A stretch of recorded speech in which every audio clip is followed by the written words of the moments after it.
Hello வணக்கம், இது உங்கள் சிவி ஜோன். ஸோ எல்லோரும் எப்படி இருக்கீங்க? இன்றைக்கி பார்த்தீங்கன்னா வியானாவை போட்டு செஞ்சுட்டார். பாவமாக இருந்துச்சு. ஏன் அப்படின்னு நான் நினச்சேன் அப்பயே நினச்சேன். ஏன்னா விஜய் சேதுபதி அவர்கள் ஒரு எபிசோடு ஃபுல்லாகவே வந்து வக்ரம்ன்ற ஒரு வார்த்தை எப்படி நீங்கள் யூஸ் பண்ணலாம்னு சொல்லிட்டு போட்டு கிழிச்சார். யாரை? விஜய் பார்வதி அப்படின்னு இருக்கும்போது அந்த வார்த்தையை இவங்க திரும்ப கொண்டு வந்தால் கோவம் வருமா வராதா? நான் அப்பயே நினச்சேன். அதாவது அவரும் சொல்கிறது அதுதான். இப்போது விக்ரம் மேலே உங்கள் வீட்டில் அந்த வீட்டில் இருக்க யாருக்குமே வந்து இது இல்லையா, கருத்து வேறுபாடு இல்லையா? இருக்குது சார். அவங்க வச்ச வார்த்தைகள் எப்படி இருந்தது, நீங்கள் வச்ச வார்த்தைகள் எப்படி இருந்துச்சு, இதை நீங்கள் மைண்டில் வச்சுக்கோங்க. நீங்கள் உள்ளே வரும்போது ஃப்ரெஷ்ஷாக வருவீங்க பார்த்தா நம்ம மைண்டு ஃபுல்லாக வந்து வன்மத்தை தான் வச்சுட்டு உள்ளே வந்த மாதிரி இருந்துச்சு. அப்படிங்கும்போது உங்களுக்கு நீங்கள் வந்து இவ்வளோ கோவப்பட்டீங்களா அந்தந்த வார்த்தைகள், அதாவது நான் சொல்லக்கூடாதுன்னு சொன்னதுக்கப்புறமும் அந்த வார்த்தையை வைக்கிறீங்கன்னா உங்களுக்கு ஏதோ ஒன்று பாதிச்சிருக்கு. அது என்னன்னு சொல்லுங்கன்னா அவங்க கிளியர் கட்டாக என்ன சொல்கிறாங்க சார், அவர் வந்துட்டு பிக் பாஸ் வந்துட்டு கடவுள் மாதிரி சொல்கிறாங்க. அவர் சொல்கிற ரூல்ஸை எல்லாருமே ஃபாலோ பண்ணுங்கள், தயவு செஞ்சு அங்கே எதுவுமே டிஸ்டர்ப் பண்ணாதீங்கன்றாங்க.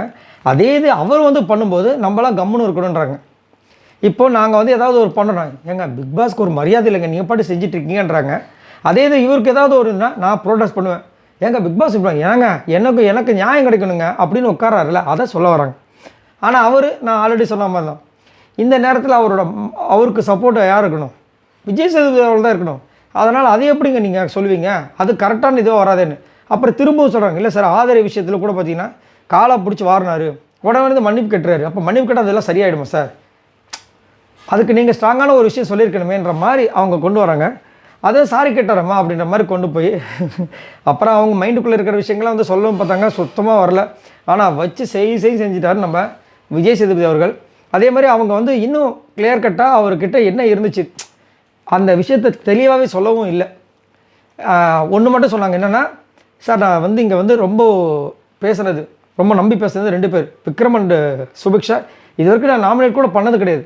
ஆனால் ஆஃப்டர் நாமினேஷன்ஸ்க்கு அப்புறமா எனக்கு அவரோட விஷயங்கள் ஒரு சில விஷயங்கள்லாம் சுத்தமாக பிடிக்கவே இல்லை, அதுதான் வந்து எனக்கு தெரியல அப்படின்ற மாதிரிலாம் சொல்லி கொஞ்சம் அப்படியே பாலிஷ்டாக பேசினாங்க. அவங்களுக்கு தெரிஞ்சு போச்சு இதுக்கப்புறம் நம்ம வந்து இவர்கிட்ட பேச முடியாது, அவர் வச்சு செய்கிற மூடில் இருக்கார் அப்படின்ட்டு.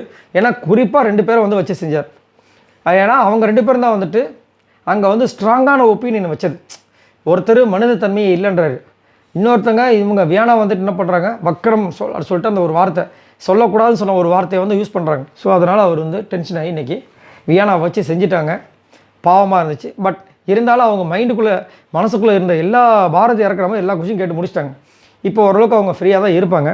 பட் இது முடிஞ்சதுக்கப்புறமா வந்துட்டு சாண்ட்ரா வந்துட்டு வியானாவை ஹக் பண்ணதை பற்றி என்ன நினைக்கிறீங்கன்றதை மறக்காமல் கமெண்ட்ஸ் பண்ணுங்கள். பாய் நண்பர்.